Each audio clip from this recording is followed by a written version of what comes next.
strongest applicants, high GPAs, excellent resumes, impressive experience, still underperform in the Career Talent interview because they misunderstand what this assessment is actually measuring. And that misunderstanding can quietly cost them. If you're new here, welcome. I'm Caitlin, an Oxford MBA and admissions consultant who has helped hundreds of students win interviews and offers to attend all of the top business schools in the world. I'm also a former recruiter for a staffing agency where I was reviewing resumes and interviewing candidates, and I graduated college summa cum laude and top 1% first in my class of 1,668 students.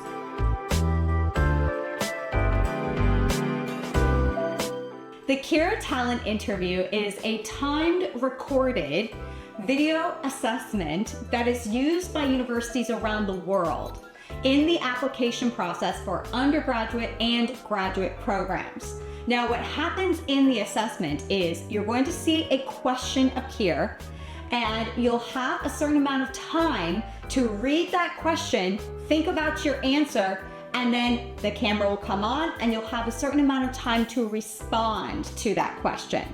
Typically, you'll get about 5 to 15 seconds to read and think, and about 1 to 2 minutes to respond. Now, typically, you only get to do each question once.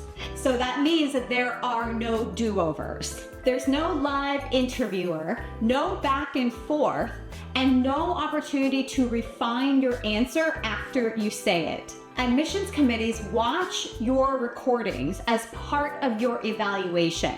And here's the key thing most applicants miss.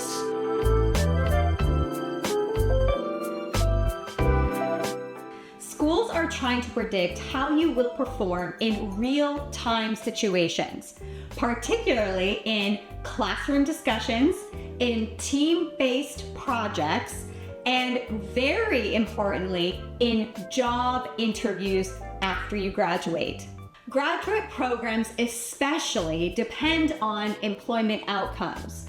If their graduates don't perform well in interviews with top hiring companies and don't secure strong roles, then their rankings, their reputation, and their relationships with employers start to suffer.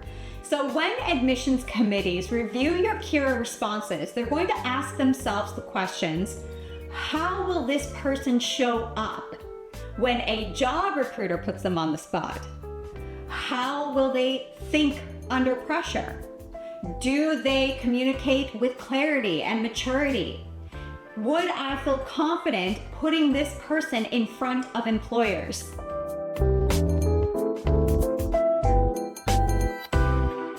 When admissions committees watch your responses, they're evaluating 3 core things: how you structure your thinking, how you communicate under the time constraint, and whether your presence reflects the maturity level of the program.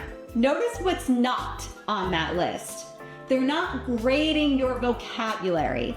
They're not rewarding memorized scripts. And they're not looking for perfection.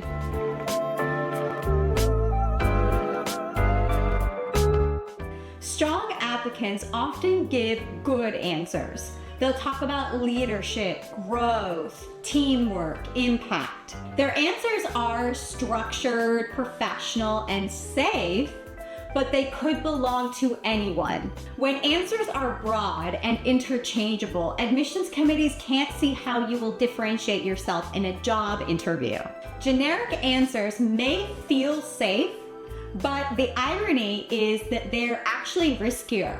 And the reason is because the Career Talent interview is the admissions committee's chance to get to know you as a human being. They've seen your test scores, they've seen your application information, your resume. Now this is a chance for them to see what makes you uniquely you. If you deprive them of the chance to see you, unscripted, with a personality, then you're missing that opportunity to stand out among all the other candidates who are going to play it safe.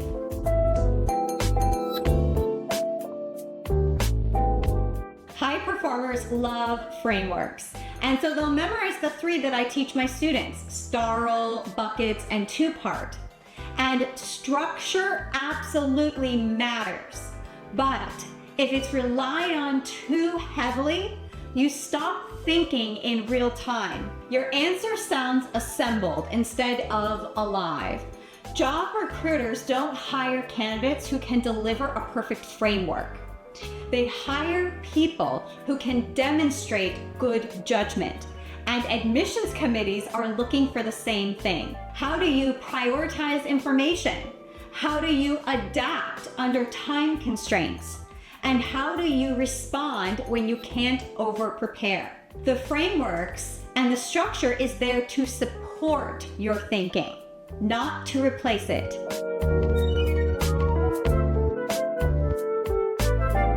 Applicants who perform well in Kira align with 3 things: clear thinking, structured communication, and natural presence. When those align, you don't sound rehearsed. You sound decisive and mature.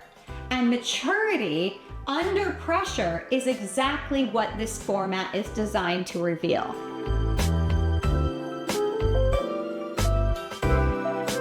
So since you usually don't have so much preparation time before you need to complete your Kira Talent interview, what can you do now to improve?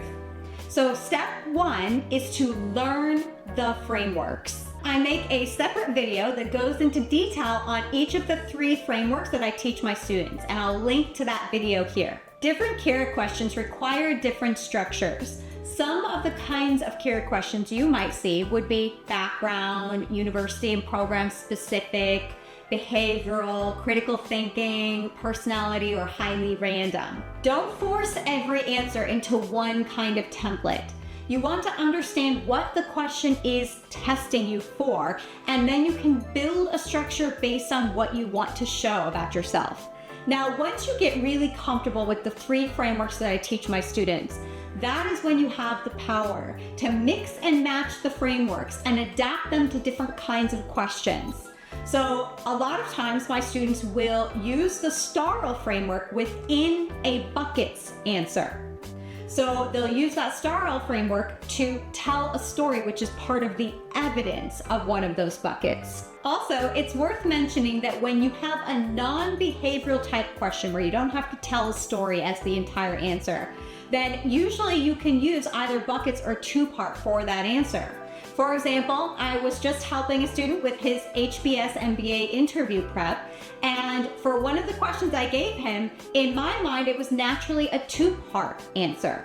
However, he approached it with the buckets framework, and after hearing him give the answer, I was impressed, and I thought, oh, that's a way I wouldn't have thought about it, but it works very well. So learn the frameworks well enough that you can start to play with them and develop this fully customized and interesting answer. Step 2, rehearse out loud.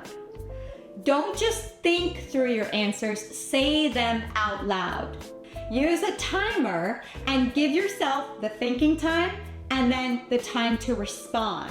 So usually if you don't have 2 timers just sitting around, I would use my phone as one timer and then use the Google timer as another timer.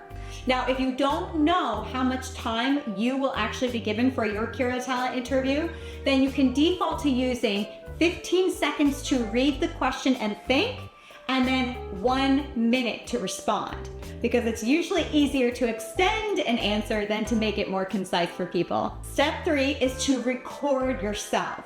So you want to watch for filler words, posture, and your energy, because your presence matters just as much as your content. Step 4 is to simulate real conditions. Limited time, 1 take, no restarting. This is where you want to have a friend or family member ask you questions you don't know. Or use a time simulation like my interview app. The goal is to practice under pressure, not comfort. I know the Kira Talent interview can feel very stressful for many people, but what I can tell you is if you put the time in and you go through this process of preparation, you will feel confident completing your career talent interview. I do this process with many applicants, and they all come to me stressed and worried, and then when they go through this process of preparation, they come out far more confident and relaxed. That's it for today. If you found this video helpful, then consider subscribing. I give weekly tips on admissions, interviews, and narrative building. Thanks so much for spending time with me today, and I'll see you in the next video.